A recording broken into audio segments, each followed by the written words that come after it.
Happy World Environment Day सबैलाई।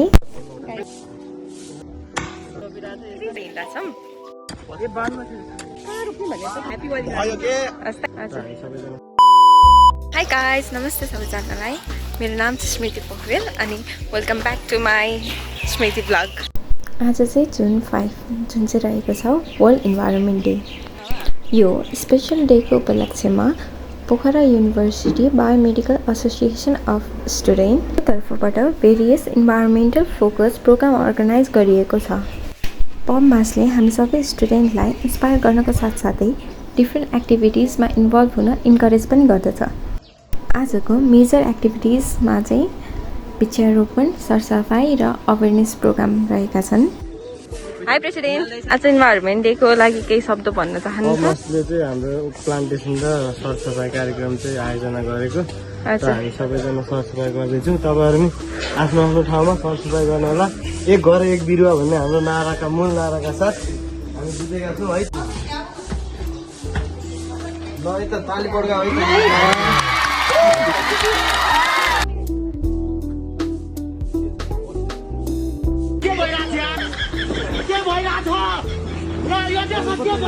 ए त्यतिखेर त फुल पो रोप्न लाउनु भएको रहेछ।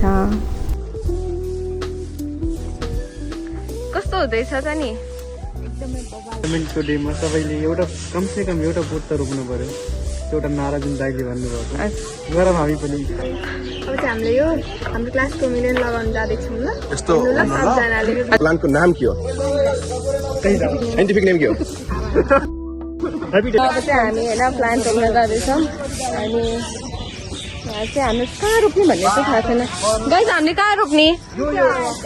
उहाँले मात्रै खनिसक्नु भएको छ र म चाहिँ लगाएर देखाउँछ त। दे चाहिँ यहाँ रोप्ने भनेर अमितले भन्दैछन्। यो चाहिँ हामी सबैजना हाम्रो क्लासको है।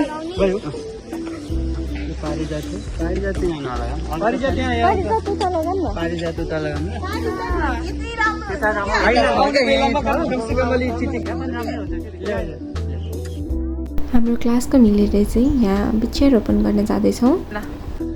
हात्तीमालो गर्दै मेरो हात पुगेन। यस्तो गर्ने हो। आजको दिनले चाहिँ हामीलाई एउटा इम्पोर्टेन्ट मेसेज के दिन्छ भनेपछि ठुलो परिवर्तन सानो पाइलाबाट नै हुन्छ। आजको दिन मात्रै नभए सधैँ वातावरण स्वच्छ राखौँ। प्रोटेक्ट भन्दा पनि उसले हामीलाई प्रोटेक्ट गरिदिन्छ कि इन्भाइरोमेन्ट। यदि इन्भाइरोमेन्टले हामीले प्रिजर्भ गर्यो भने इन्भाइरोमेन्टले नै हामीलाई प्रोटेक्ट गर्छ। त्यही भएर प्लान्टेसन गर्नुपर्छ र गरिरहेको छ हामीहरू पनि। हजुर। हाई विकेश, हजुर केही भन्न चाहनुहुन्छ इन्भाइरोमेन्ट डेको लागि? इन्भाइरोमेन्ट डेको लागि सबैले शुभकामना भन्न चाहन्छु। हजुर। त्यसमा हामीले इन्भाइरोमेन्टले बचाउनुपर्छ किनकि हामी त्यसैले बाँचिरहेका छौँ। हजुर। अनि हामीले प्लान्टेसन गर्नु पर्यो। कुन फुल रोप्न चाहँदैछौ? हामी मास्टर पढ्ने बेलासम्म भएको हुनुपर्छ। यो फुल बचाउनु पर्छ। बचाउनु पनि पर्छ। यो फुललाई त जसरी नै बचाउनु पर्छ। यो फुललाई मात्र होइन सबैलाई बचाउनु पर्छ। अनि यसले खाउने राम्रो पार्छ नि त। आज हामीले यसलाई बचायो भने भोलि हामीलाई यसले बचाउँछ। सधैँभरि बचाउँछ। 1% 1 प्लान्ट। यस। विद्यार्थी। हाई दिदी, आज वर्ल्ड इन्भाइरोमेन्ट डेमा के भन्न चाहनुहुन्छ? म के भन्न चाहन्छु भन्दाखेरि वर्ल्ड इन्भाइरोमेन्ट डे हामीले आज मात्र होइन सधैँ मनाउनु पर्छ होइन।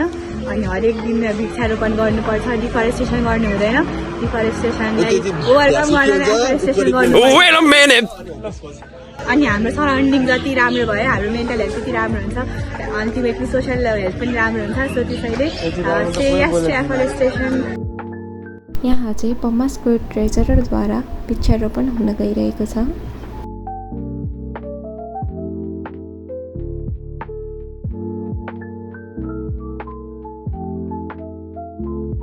सबैमा वातावरण दिवसको शुभकामना। हजुर। एक घर एक बिरुवा, एक मान्छे एक बिरुवा। हामी चाहिँ अब रोप्न जाँदैछौँ। उता माथि रोपौँ न, यहाँ ढुङ्गै ढुङ्गा छ जस्तो छ। Hi Vikesh, how are you feeling? I'm feeling balanced. I'm feeling low. Why? Because nature makes me feel balanced. बिचरा खाना केही खाजा खाएर रुख रोप्न, खाने बिरुवा रोप्न जाँदैछौँ।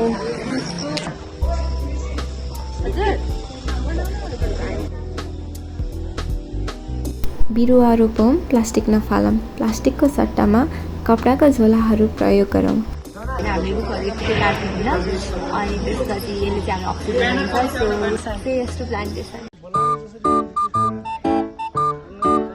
प्रिजर्भ गरेर राख्नुपर्छ, स्वच्छ राख्नुपर्छ, त्यही हो।